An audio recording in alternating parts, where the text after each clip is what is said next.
All right, this is for Psych 2020. It is the 18th of March 2026. I'm an undergrad at Utah Valley for psychology. I'm partway through. So I'm not the end all expert on this by any means.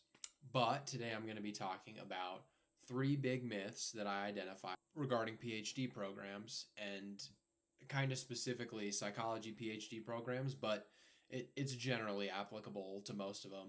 All right, so the first myth we're talking about here is that, well, it's kind of a two-part myth. It's that all PhDs are fully funded, or that all PhDs are just out of pocket. And neither of these are really true. So, most PhDs, the majority of them, are fully funded, and a large part of them are partially funded.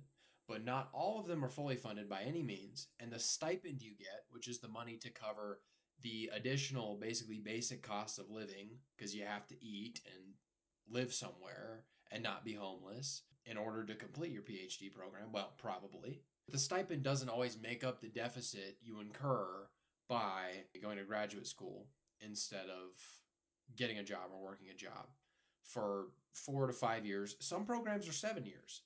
So the myth here is that it's all fully funded or none of it's fully funded, and the reality is it's very complicated. It depends on the program. It depends on your qualifications for the program, how much they want you, right? Supply and demand. The answer to that is actually quite complicated, but it depends. It depends.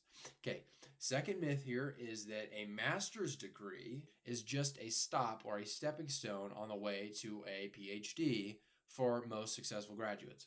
That's not really the case. I have, and I'll put on the screen, from the American Psychological Association, a bunch of statistics. Now, these are, at this point, close to a decade old, but this is what we have to deal with. So in 2017, 3.5 million people in the United States held a bachelor's degree in psychology. That's a lot out of 350 million. That's like what, a percent? So quite significant if you think of the total population.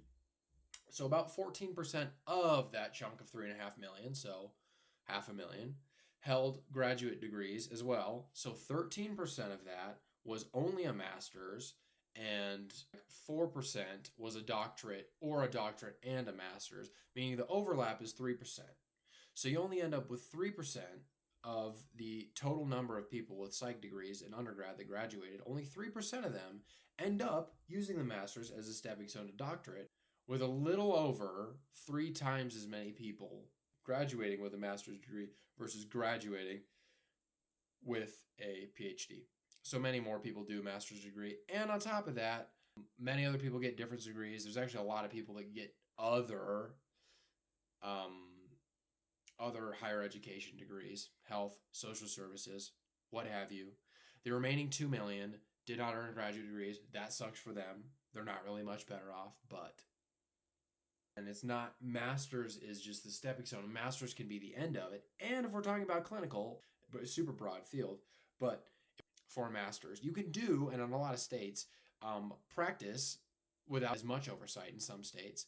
And other times, get those pretty decent paychecks and all of that from 2 years of extra school beyond that, while being able to work right for that remaining time versus an additional 3 years.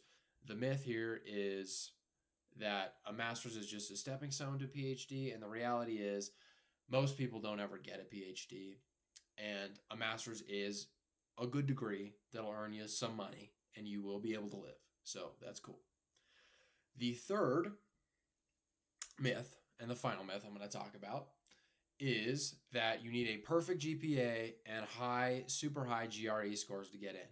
Now, the first part I won't really talk a lot about. There's very mixed feelings or facts about, do you need a good GPA? How good does the GPA need to be? And the answer to that all depends on the program. More so than that, this idea that you need a super high GRE score is just not true anymore.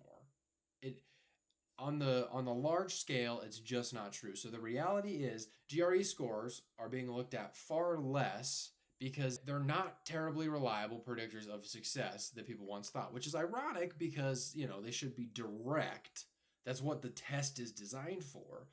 Sometimes a mentor-student research fit, the research you would be doing as a student and the research a mentor or the staff or faculty is interested in is a major factor, as well as letters of recommendation from people that they would deem to be significant and reliable auditors of your character and of your ability to actually perform well once you get to the doctorate program. So GRE scores just not what they used to be. And the idea that you need a perfect GRE and a 4.0 GPA, especially the idea that you need a perfect GRE, is not really the case. Statistics wise, the percentage of doctoral programs that require a GRE and GRE verbal scores decreased from 45% to 14%. This was that few year gap around COVID. And GRE writing score requirements decreased from 40% requiring it to 13 not. So these days, while these might have gone up slightly, these days, what you're dealing with is a very low requirement for that GRE. Now, is it going to hurt? Obviously not. But the actual number of programs that are really requiring the GRE is shockingly small. It's very small. Something to consider. Yeah, so in conclusion, we talked about 3 common myths. We've got the myth about funding, that all PhDs are fully funded or that you don't get any funding.